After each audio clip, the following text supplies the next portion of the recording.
महत्वपूर्ण है।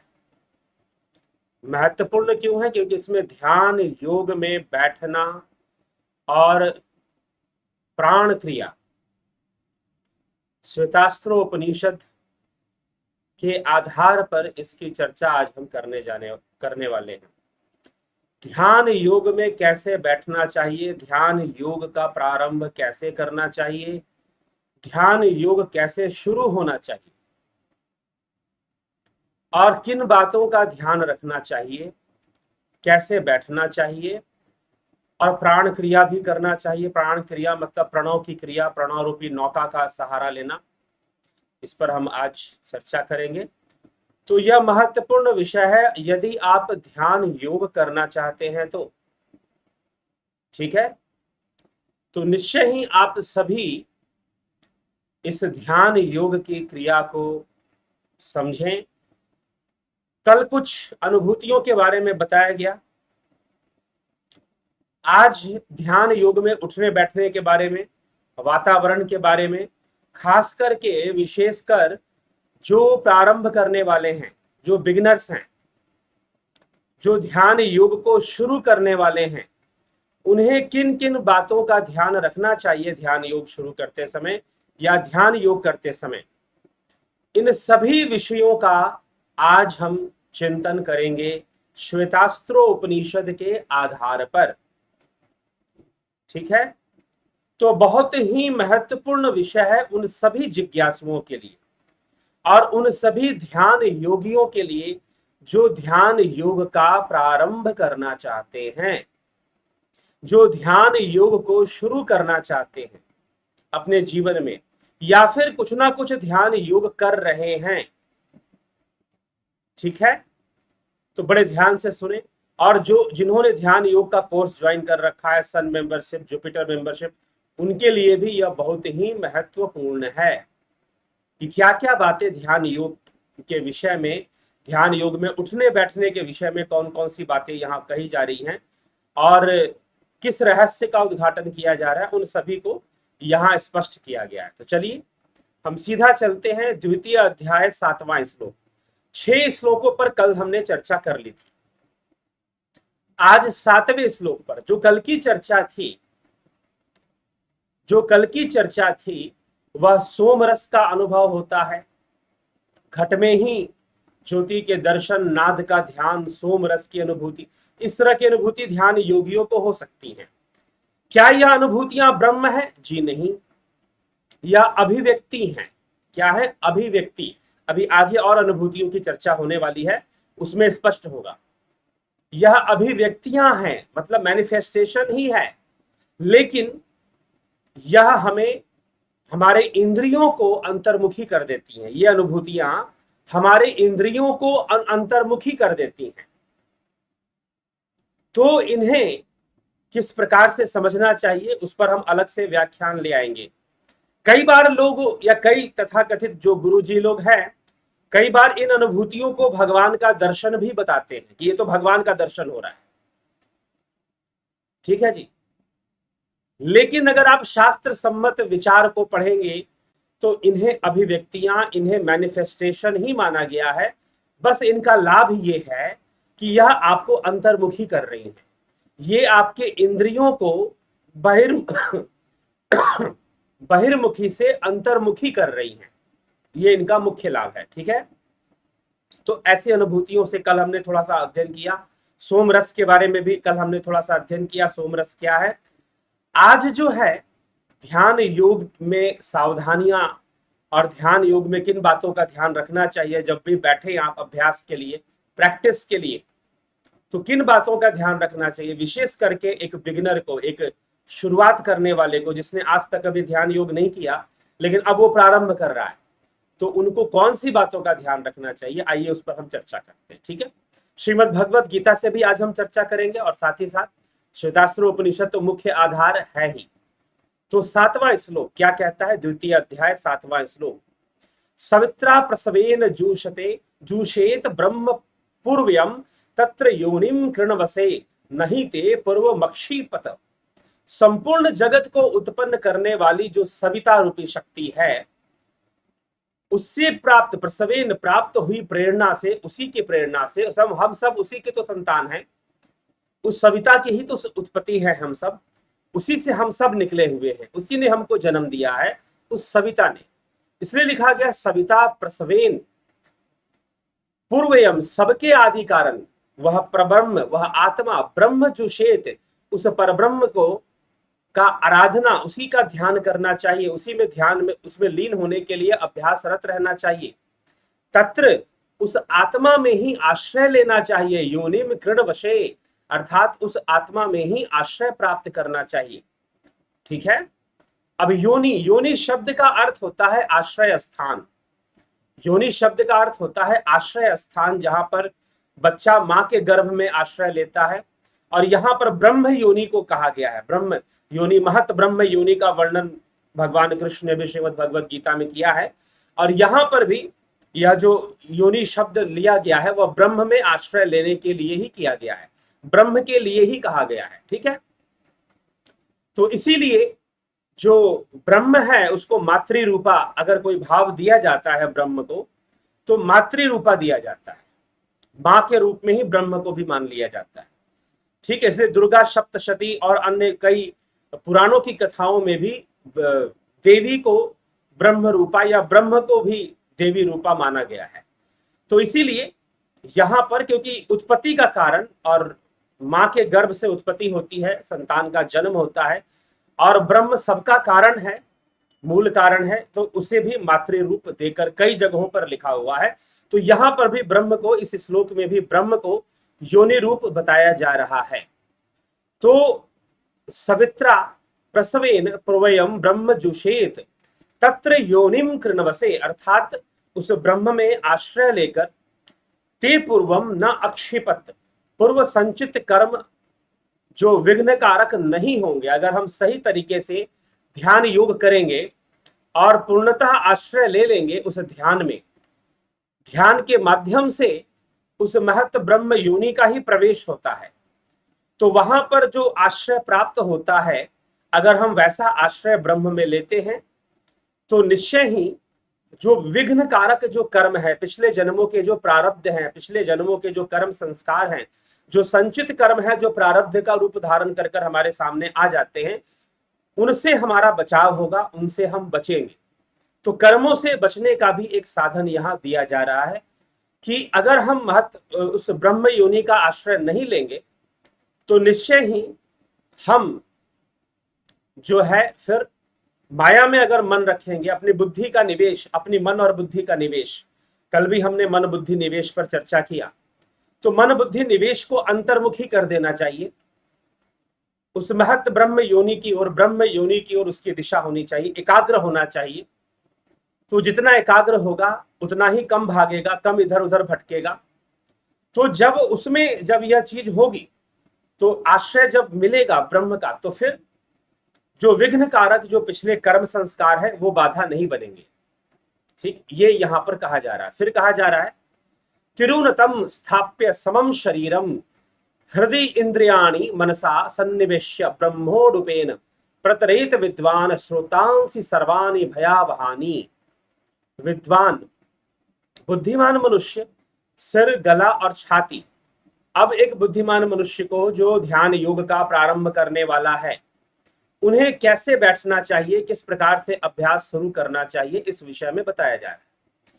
तो बुद्धिमान मनुष्य को चाहिए कि सिर, गला और छाती, ये तीनों अंग ऊंचे उठाए हुए, सिर गला मतलब गले को हल्का सा ऊपर उठा के रखे, बिल्कुल ऐसे करने की भी आवश्यकता नहीं है, ऐसे तो बिल्कुल नहीं करना, झुकाना बिल्कुल नहीं, सामने होना चाहिए और हल्का सा ऊपर उठा दे। ठीक, गला, सिर को ऊपर उठाना, गले को हल्का सा ऊपर उठा के रखना, और फिर छाती को थोड़ा सा ऊपर उठा के रखना, और ऐसे बैठ जाना। कमर गर्दन सीधी और रीढ़ की हड्डी सीधी होनी चाहिए। पद्मासन लगा लोगे, पद्मासन जो लोग लगाकर बैठते हैं, तो पद्मासन में अपने आप ही रीढ़ की हड्डी सीधी हो जाती है। पद्मासन में स्वतः ही रीढ़ की हड्डी सीधी हो जाती है। नहीं तो पीछे जो है हल्का सा, अगर पद्मासन लगाकर लंबे समय तक बैठना आपके लिए मुश्किल है, फिर भी कोशिश करेंगे, तो जो युवा हैं, युवक हैं, अभी जिनकी उम्र 35-40 के अंदर अंदर है, तो जो युवक की श्रेणी में, युवा की श्रेणी में आते हैं, शरीर अगर ठीक है, बहुत मोटा और स्थूल नहीं हुआ है, शरीर को थोड़ा ठीक रखा करे, बहुत जरूरी है शरीर को एक सम अवस्था में रखना। ठीक है, हम लोग भी इस प्रयास में लगे रहते हैं कि शरीर को सम अवस्था में रखें, अपना शरीर ज्यादा बढ़े ना। तो पद्मासन में 45 मिनट तक बैठना कोई बहुत कठिन काम नहीं है। 45 मिनट तक कंटिन्यूअस आप पद्मासन में बैठ सकते हैं। लेकिन मैं देखता हूं, मुझे हैरानी होती है, मैं कई शिविरों में, अभी भी योग शिविर में एक कॉलेज के अंदर बुलाया गया मुझे कुछ जो योग करवाने के लिए, ध्यान योग और कुछ योगासन करवाने के लिए, मैं वहां पर गया। तो मैंने देखा कि युवा जो छात्र थे, जो कि उम्र उनकी कितनी होगी, 21 से लेकर 25-26 के बीच के युवक थे। तो पद्मासन लगाना उनके लिए मुश्किल, किसी ने लगा भी लिया तो 2-3 मिनट में हालत खराब, कोई बहुत वीर हुआ तो 5 से 10 मिनट पहुंचा। ठीक है, तो ऐसी स्थिति हमारे युवाओं की है जो बहुत ही दुखी करने वाली है। ठीक है, पद्मासन में आप 5 मिनट भी बैठना आपके लिए मुश्किल हो रहा है, यह दुख की बात है। ठीक है, अगर अभ्यास करेंगे तो कोई बड़ी चीज नहीं है, 45 मिनट तक आप बैठ सकते हैं पद्मासन में। ठीक, जो बैठ पाते अच्छी बात है, नहीं बैठ पाते, अब अभ्यास नहीं है, लेकिन अगर सही उम्र में अभ्यास कर लें तो बहुत अच्छी बात है। फिर उम्र बढ़ने पर भी दिक्कत नहीं होगा, उम्र बढ़ने पर भी बैठ लें। हाँ, कोई जबरदस्ती भी नहीं है, अब ये भी नहीं है कि पद्मासन लगाएंगे तभी ध्यान योग होगा, कोई जबरदस्ती फोर्सफुली भी नहीं। हाँ, लेकिन पद्मासन लगा लेने से रीढ़ की हड्डी हमारी बिल्कुल सीधी हो जाती है, अपने आप सीना ऊंचा होगा, गर्दन हल्का सा ऊंचा हो जाएगा और सिर भी ऊंचा रहेगा। तो सिर, गला और छाती, इन तीनों को हल्का ऊंचा करके बैठने का उपदेश यहां दिया गया है इस श्लोक के अंतर्गत, श्वेतास्त्र उपनिषद में। ऐसे बैठना चाहिए ध्यान योग के लिए। तो श्वेतास्त्र उपनिषद का संपूर्ण विषय ही ध्यान योग है। ठीक है, तो ध्यान योग ही इसका मुख्य विषय है। तो ऐसे ध्यान योग में आपको बैठना चाहिए, ये यहां पर कहा जा रहा है। ठीक, आगे देखते हैं क्या कहते हैं। तो अगर मान लीजिए पद्मासन नहीं लगा पाते तो एक और उपाय मैं बता देता हूं। पीछे कोई छोटा सा कुशन रख सकते हैं, पिछले हिस्से को, शरीर के पिछले हिस्से को थोड़ा सा ऊपर का स्थान दे दीजिए। जो आपके घुटने हैं वो थोड़ा सा नीचे की ओर हो, और जो पीछे का हिस्सा है आपका नितंब है, उसको थोड़ा सा ऊपर का स्थान अगर प्रदान कर देंगे, कोई कुशन छोटा सा लगा लिया या फिर कोई चादर फोल्ड करके रख लिया और उस पर बैठ गए, तो वो थोड़ा सा ऊपर हो जाएगा। तो उस अवस्था में भी रीढ़ की हड्डी सीधी हो जाएगी। जो आपका स्पाइन है, स्पाइन कोड जो है रीढ़ की हड्डी के साथ, वो स्ट्रेट बन जाएगी फिर। ठीक है, तो उसका सीधा रखना थोड़ा महत्वपूर्ण होता है ध्यान योग में, तो ऐसा प्रयास करना चाहिए। तो इसीलिए यहाँ पर इस श्लोक में लिखा जा रहा है कि विद्वान को सिर, गला और छाती, ये तीनों अंग ऊंचे उठाए हुए शरीर को सीधा स्थिर करके समस्त इंद्रियों को मन के द्वारा हृदय में निरुद्ध करे, इंद्रियों का निरुद्ध करे, अंतर्मुखी बना दे इंद्रियों को नाद ध्यान में लगा दे, कानों को और ज्योतिष दर्शन में लगा दे, इंद्रियों को सोम रस में लगा दे, अंतर्मुखी कर दे। मतलब इंद्रियां जो बाहर भागती हैं और विचारों में भागती हैं, तरह तरह के सांसारिक वृत्तियों में भागती हैं, तो मोह में भागती हैं, तो लोभ में भागती हैं, तो इन सब में जो इंद्रियां भाग रही हैं, मन की वृत्ति जो भाग रही है, सबका समावेश पहले इंद्रियों का समावेश करें, उन सब अनुभूतियों में लगाए, अंतर्मुखी अपने आप को कर ले। ठीक है, तो इंद्रियों को हृदय में निरुद्ध करे, अर्थात इंद्रियों का निरोध होना चाहिए। इंद्रियों का निरोध होने की बात की फिर कहा जा रहा है ब्रह्मोडुपेन सर्वाणी भयावहानी, संपूर्ण भयंकर स्रोतों को पार कर ले जाता है। फिर ब्रह्मोडुपेन, अर्थात यहां पर ब्रह्मोडुपेन का अर्थ है प्रणव, प्रणव रूपी नौका का सहारा ले। क्या करना है, पहले तो कमर गर्दन सीधी करके बैठे, छाती हल्का सा ऊंचा होना चाहिए, गर्दन हल्की सी ऊंची, सिर थोड़ा सा ऊंचा करके बैठे, ध्यान मुद्रा भी लगा ले, इन दोनों अंगुलियों का छल्ला ऐसे बना ले और बैठ जाए। और बैठकर अब प्रणव की क्रिया प्रारंभ कर दे, इंद्रियों को हृदय में निरुद्ध करे, अंतर्मुखी कर ले इंद्रियों को, और प्रणव का संधान शुरू कर दे, प्रणव साधना शुरू कर दे, प्रणव ध्यान शुरू कर दे। विधिवत प्रणव साधना कैसे होना चाहिए यह शुरू कर दे तो ध्यान योग करने वाले जरूर इसकी विधि उनको बताई जाती है कि विधिवत प्रणव साधना कैसे करना है। तो प्रणव रूपी नौका से, इसलिए मैं पहले भी इस वीडियो में, इस व्याख्यान में भी मैं आपको बता चुका हूं कि प्रणव ही चाबी है, प्रणव ही चाबी है, प्रणव ही अंतर का पट खोलने वाला है। अंतर का पट के ऊपर जो ताला लगा है उसकी चाबी प्रणव है। ठीक है, प्रणव साधना तो करना ही पड़ेगा, इसलिए बार बार प्रणव की चर्चा आएगी, बार बार प्रणव के बारे में बताना पड़ेगा। तो यहां पर फिर कहा जा रहा है कि इतना करने के बाद छाती को, गले को, सिर को हल्का सा ऊंचा स्थान देकर अपनी रीढ़ की हड्डी को सीधा कर कर स्थिर को, शरीर को स्थिर कर कर बैठ जाए। स्थिर करने का मतलब ये नहीं होता खूब तन के ऐसे बैठोगे, ऐसा भी नहीं, सहज बैठो, सरल बैठो, बहुत तनाव शरीर में नहीं होना चाहिए, शरीर के अंगों में बहुत ज्यादा खिंचाव या तनाव नहीं होना चाहिए, ध्यान रखिएगा। कई बार मैं देखता हूं कुछ लोग बहुत ही बड़े योगी होते हैं तो खूब ऐसे तन कर, ऐसे गर्दन भी ऐसे कर लेंगे, एकदम ऐसे तन कर बैठे होंगे जैसे कि पता नहीं सारी सिद्धियों का प्रवेश उनके अंदर हो चुका है। तो कहीं कहीं मैं चला जाता हूं तो कहीं कहीं आश्रमों में, कहीं गुरु जी के जो चेले लोग हैं वो इस प्रकार से बैठते हैं, तो एकदम तन कर बैठते हैं एकदम, तो जैसे कि, तो चलिए ठीक है, लेकिन मैं वैसे बैठने के लिए नहीं सिखाता हूं। सहज बैठो, सरल बैठो, हल्की सी गर्दन ऊपर जरूर रखो, ठीक है, और बाकी शरीर नॉर्मल होना चाहिए, बहुत तना हुआ नहीं होना चाहिए, हाथ बहुत तने हुए ना हो, पैरों में बहुत टेंशन ना हो। पद्मासन लगा सकते हैं, अच्छी बात है, जितनी देर तक लगा सकते हैं उतनी देर तक लगाएं, उसके बाद खोल लें। पीछे थोड़ा सा कुशन लगा सकते हैं, कोई कुशन, कुछ ऐसा चीज जिससे कि पीछे के शरीर का हिस्सा थोड़ा सा ऊपर उठ जाएगा तो रीढ़ की हड्डी बिल्कुल सीधी हो जाएगी, तो वैसा भी कर सकते हैं। वैसे कर कर प्रणव का संधान शुरू कर दीजिए, बैठ जाइए और प्रणव का संधान शुरू कर दीजिए, प्रणव रूपी नौका पर सवार हो जाइए, ठीक ना, प्रणव रूपी प्रणव में ही अब रमन कीजिए, ठीक ना, प्रणव में ही रमन कीजिए और फिर उसका ध्यान लगाइए। यही तरीका है, यही तरीका है ध्यान योग प्रारंभ करने का। जिसको शुरू करना है इतना बता देने से भी शुरू कर सकता है, ठीक है। और फिर इस और भी बहुत सारी बातें, अब इसमें जोड़ने के लिए और भी बहुत सारी बातें हैं कि आसपास का वातावरण कैसा। चलिए इस श्लोकों को देख लेते हैं, फिर करते हैं इस पर चर्चा और बृहद रूप से।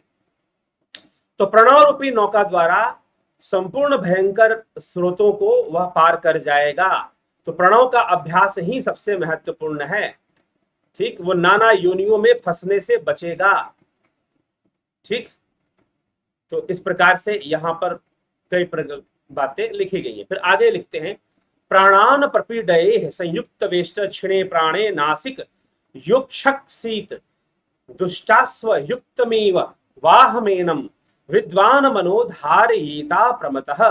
बुद्धिमान साधक उपयुक्त योग साधना में आहार विहार आदि समस्त चेष्टाओं को यथा योग्य करते हुए विधिवत प्राण क्रिया करे, अर्थात प्राणों को साधने का प्रयास करे, अपने प्राणों को प्राणायाम के द्वारा अपने प्राणों को साधने का प्रयास करे, आहार विहार आदि समस्त चेष्टाओं को यथा योग्य बना ले, प्राण के सूक्ष्म हो जाने पर नासिकया उक्षवसीत, नासिका द्वारा उनको बाहर निकाल दे, अर्थात प्राण स्थिर हो जाए, प्राण क्षीण होंगे, प्राण अपने आप स्थिरता को प्राप्त हो जाएंगे, श्वासें छोटी सी हो जाएंगी और टाइम टाइम पर चलेंगी। मतलब जो गैपिंग है, एक श्वास आई गई, उनके बीच जो गैपिंग है वो गैपिंग बढ़ने लगेगी, उस गैपिंग पर ध्यान लगाना चाहिए, वो गैपिंग जो है वो बढ़ने लगेगी, ठीक है, और श्वास क्षीण होने लगेगी, छोटी पड़ने लगेगी, जैसे रुकने से लगेगी,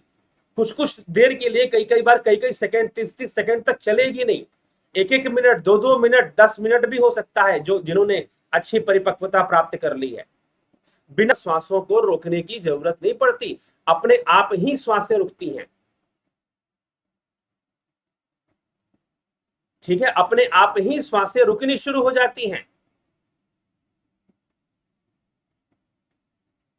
ठीक। तो यह विचार करके आपको अभ्यास करना है, तो अपने आप इन श्वासों का रुकना शुरू हो जाता है। तो प्राण के सूक्ष्म हो जाने पर, नासिका द्वारा उनके बाहर निकल जाने पर दुष्ट अश्वयुक्तम, दुष्ट घोड़ों से युक्त रथ को जिस प्रकार सारथी सावधानी पूर्वक गंतव्य मार्ग में ले जाता है, उसी प्रकार इस मन को सावधान होकर वश में किए रहें, अर्थात सावधानी से मन को अपने वश में ले आए। जब प्राण रुक जाए, क्योंकि प्राणों की चंचलता ही जीव है, प्राणों की स्थिरता ही ब्रह्म है। यह ब्रह्म योनि में आश्रय लेने वाली बात है, ठीक है, ब्रह्म योनि में आश्रय लेने वाली बात है। तो प्राण स्थिर हो जाएंगे, ऐसी अवस्था का वर्णन यहां किया जा रहा है। तब जाकर मन की सारी गतिविधियां रुक जाएंगी। तो जिस प्रकार एक चालाक सारथी जो है अपने घोड़ों को रथ से निकालकर जहां ले जाना है, गंतव्य स्थान तक पकड़ के ले जाता है,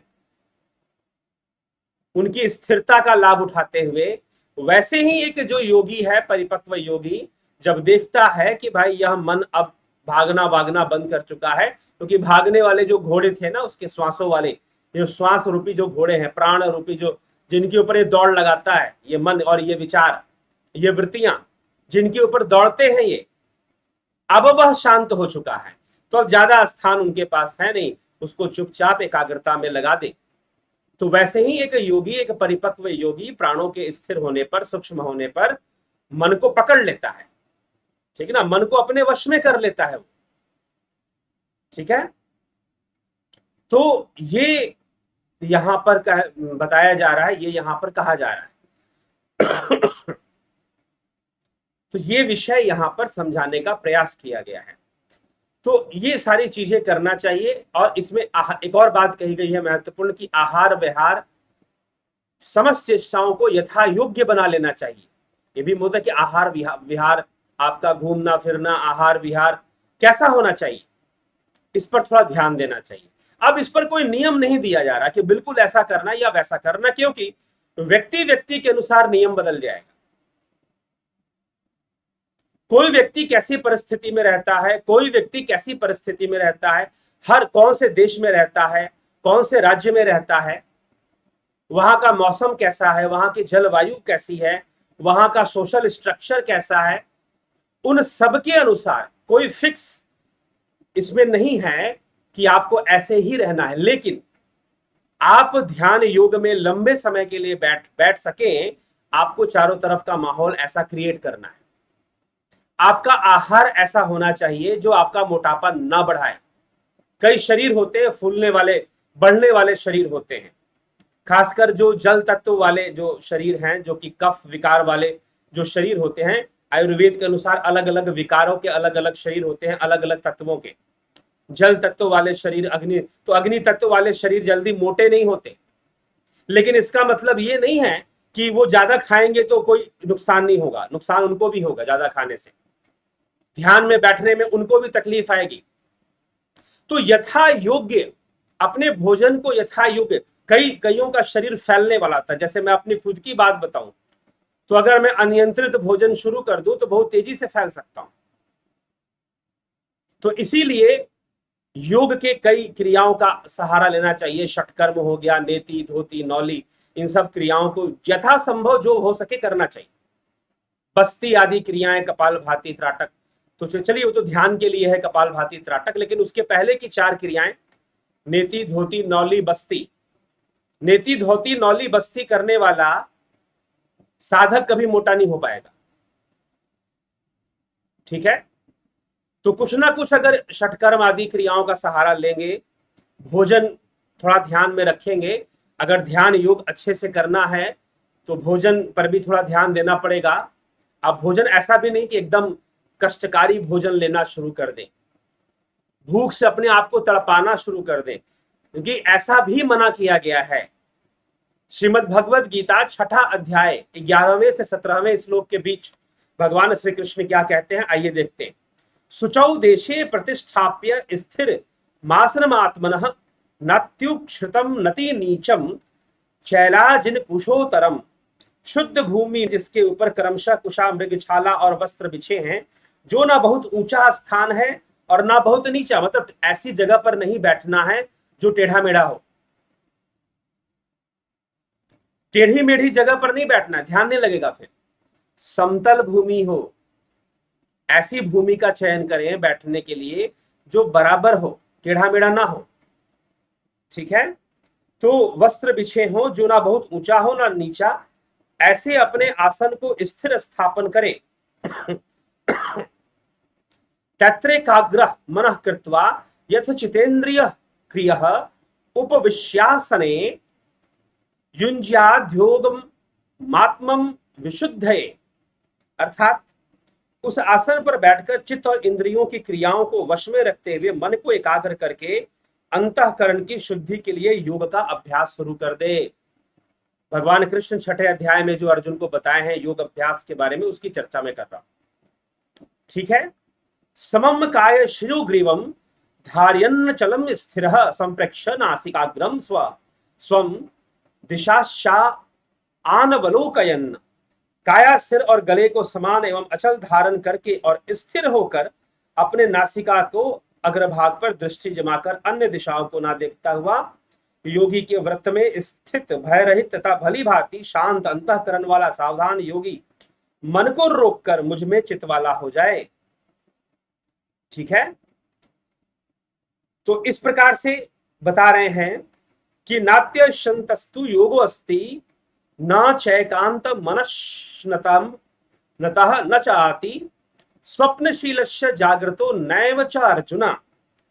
वश में किए हुए मन वाला योगी इस प्रकार आत्मा को निरंतर मुझ परमेश्वर के स्वरूप में लगाता हुआ ही मुझ में रहने वाली परमानंद की पराकाश शांति को प्राप्त होता है। हे अर्जुन, यह योग ना बहुत खाने वालों के द्वारा, ना बिल्कुल नहीं खाने वालों के द्वारा, ना बहुत शयन करने वालों के द्वारा, न स्वभाव वालों के द्वारा, न सदा जागने वालों को ही सिद्ध होता है।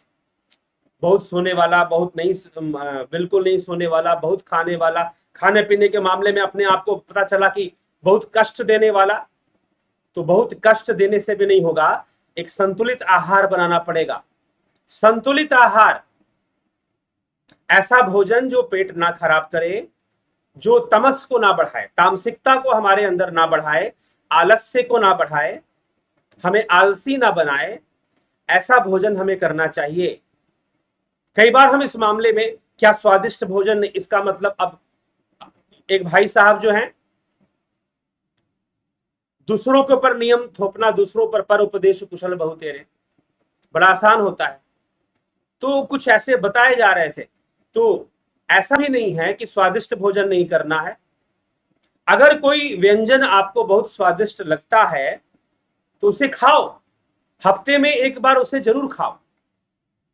अगर कोई व्यंजन आपको स्वादिष्ट लगता है तो हफ्ते में एक बार उसे जरूर खाओ।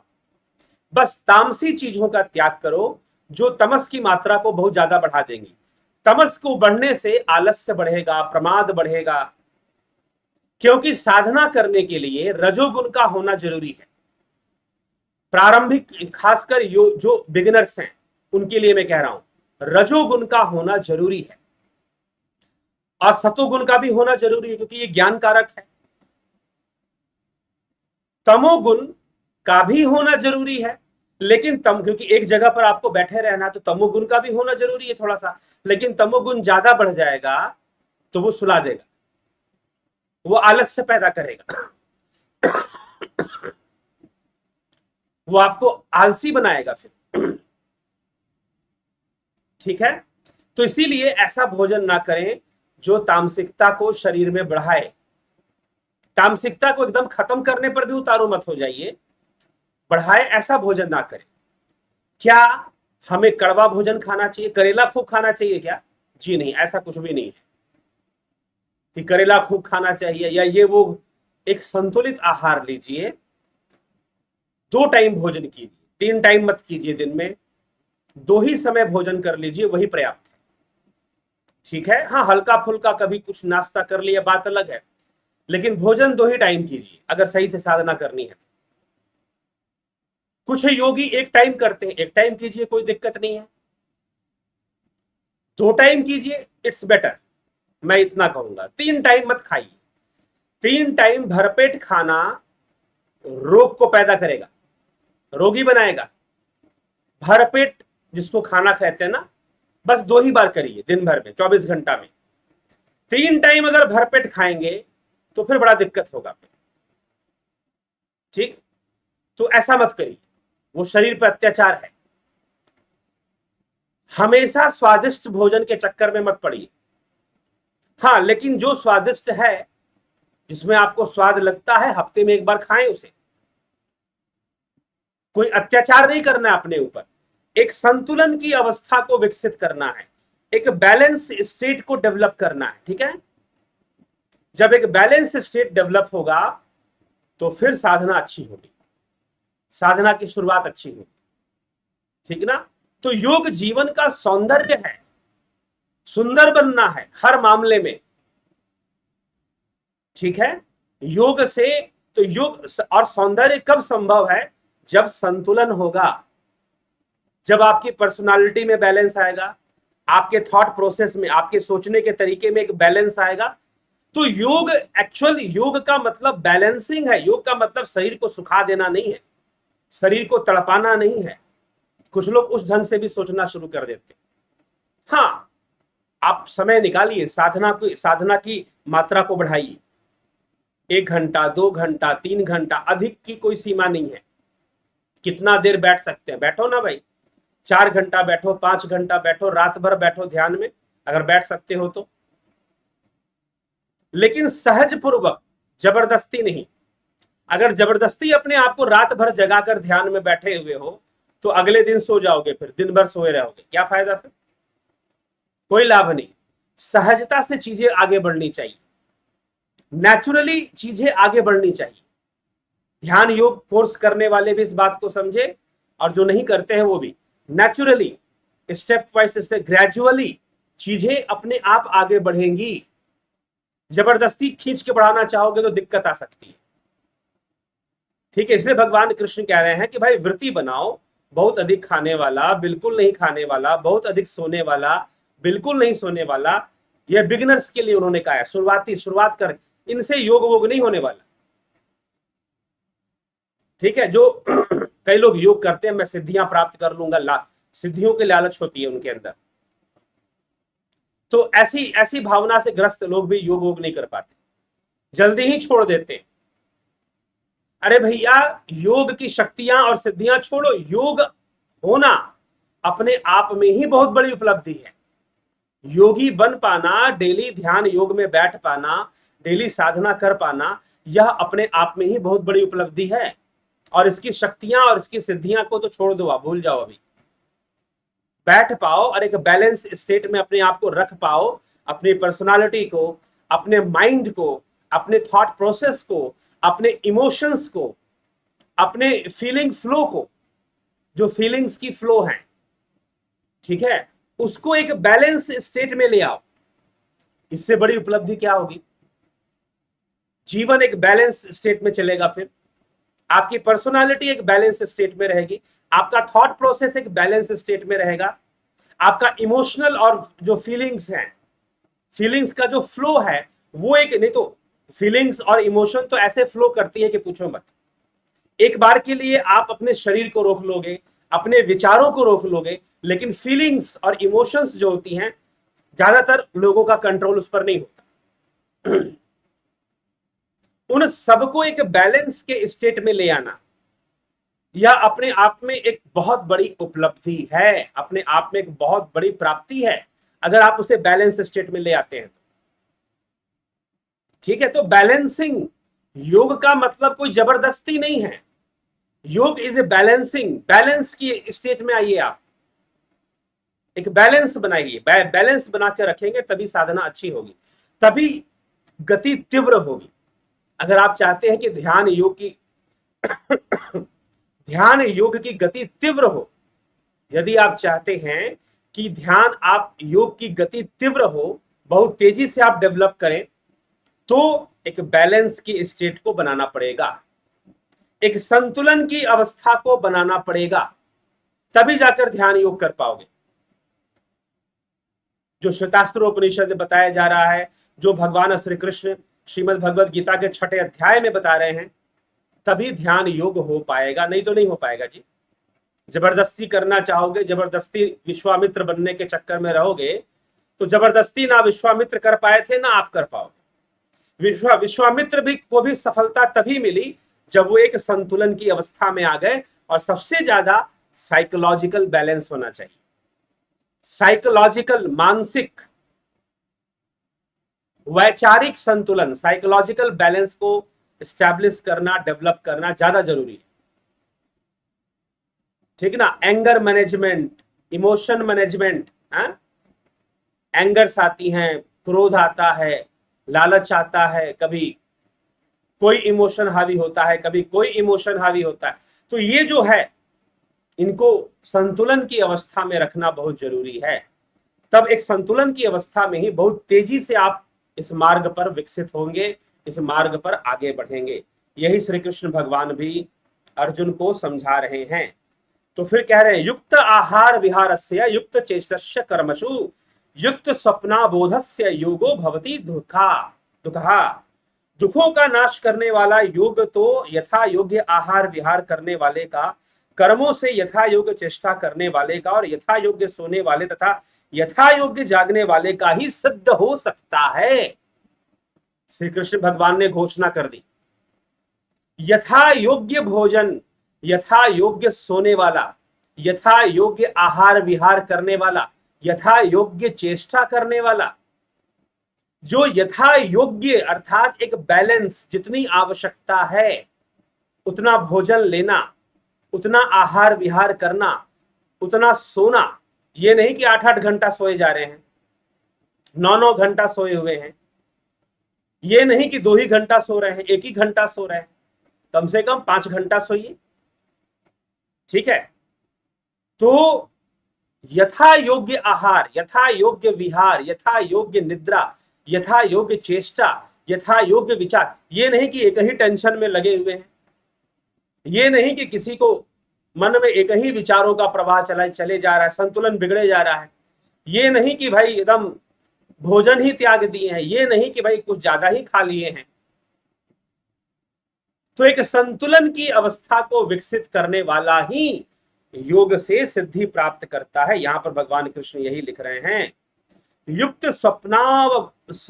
स्वप्नाव बोधस्य योगो भवति दुखा। दुखों का नाश करने वाला योग तो यथा योग्य आहार विहार करने वाले का, क्रमों में यथा योग्य चेष्टा करने वाले, यथा योग्य सोने तथा जागने वाले के लिए ही सिद्ध होता है, उसी का योग सिद्ध होता है। जो ऐसा संतुलन बनाकर चलता है, जो ऐसा कंट्रोल बनाकर चलता है, अपने शरीर को भी संतुलन की अवस्था में रखता है, ठीक है।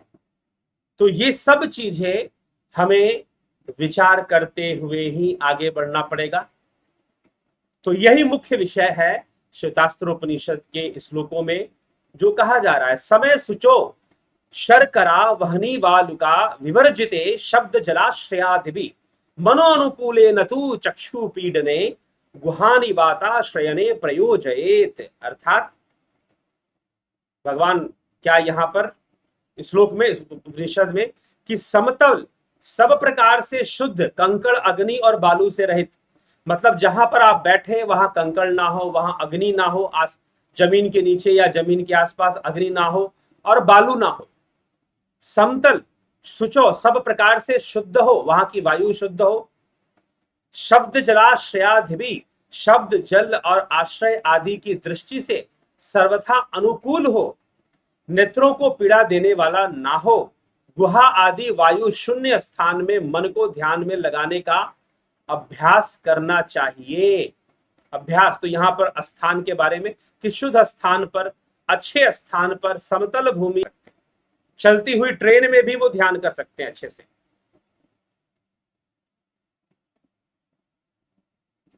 ठीक है। जब परिपक्वता आ जाएगी, करते करते मानसिक परिपक्वता विकसित हो जाएगी ध्यान योग करने की, तो चलते हुए ट्रेन में भी ध्यान करो, कहीं पर भी ध्यान करो, बस में बैठकर भी कर सकते हैं, अपने आप को एकाग्र कर लेंगे, अपनी इंद्रियों को समेट लेंगे, ठीक है। तो ये ध्यान योग के उठने बैठने और करने के कई छोटे मोटे रहस्य इन श्लोकों में द्वितीय अध्याय श्वेतास्त्र उपनिषद 7 नंबर से लेकर 10 नंबर तक के श्लोकों में बताए गए हैं। आगे ध्यान योग की अनुभूतियों की और चर्चा मिलेगी, तो उन पर हम और आगे विचार करेंगे।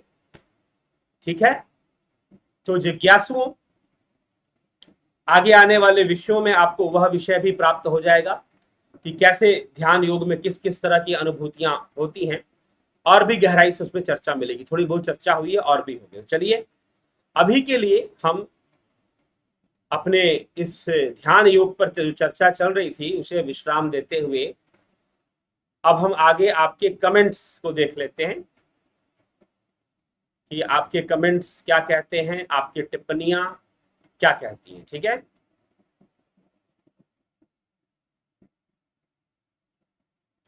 जगत नारायण जी,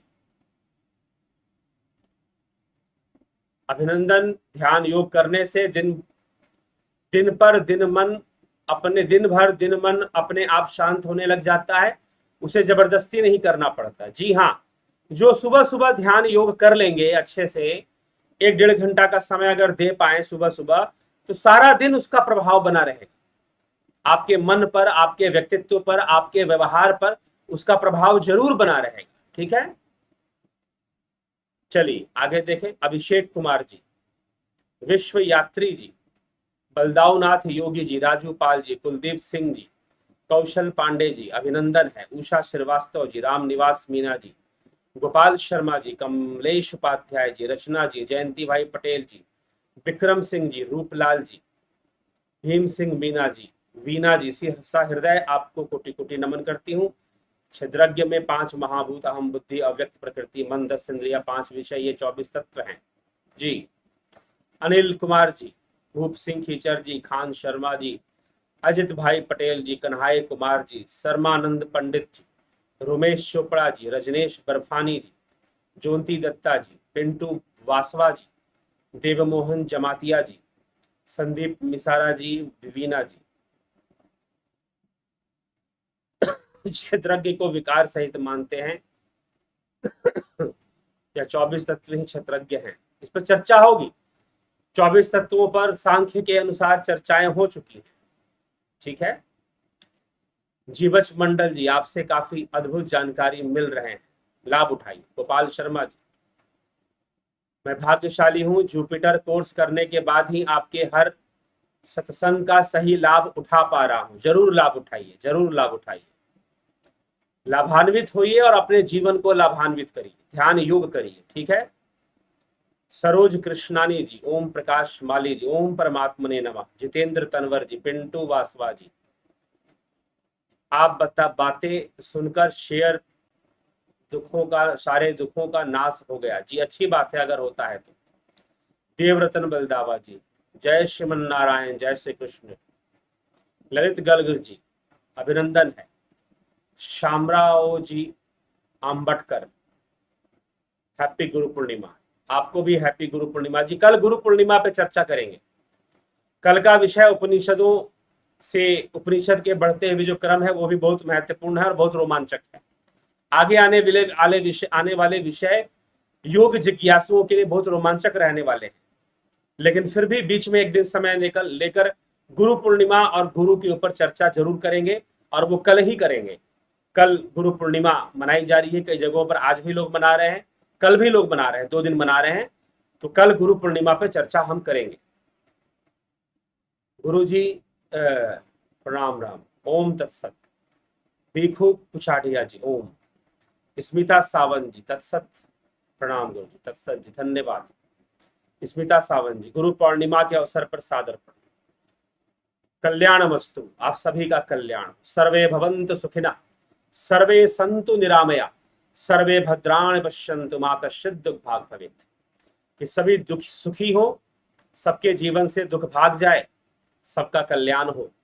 ठीक है, तो सर्व कल्याण की भावना से यह चैनल पर दिए जाने वाले उपनिषदिक विचार, सनातन धर्म के विचार दिए जाते हैं।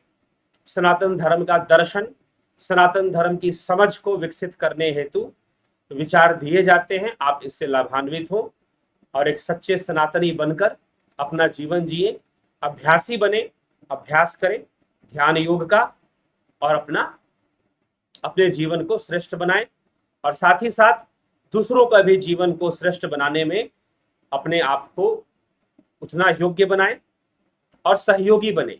ठीक, तो चलिए सहयोगी बने इस चैनल के लिए भी और इन व्याख्यानों के लिए भी और उपनिषदिक विचारों के लिए भी, धर्म विचारों के लिए भी, सनातन धर्म विचारों के लिए भी। ठीक है, सहयोगी बने और निश्चय ही लोगों तक शेयर सब्सक्राइब अवश्य करें। स्मृति रस्तोगी जी, अभिनंदन है आपका।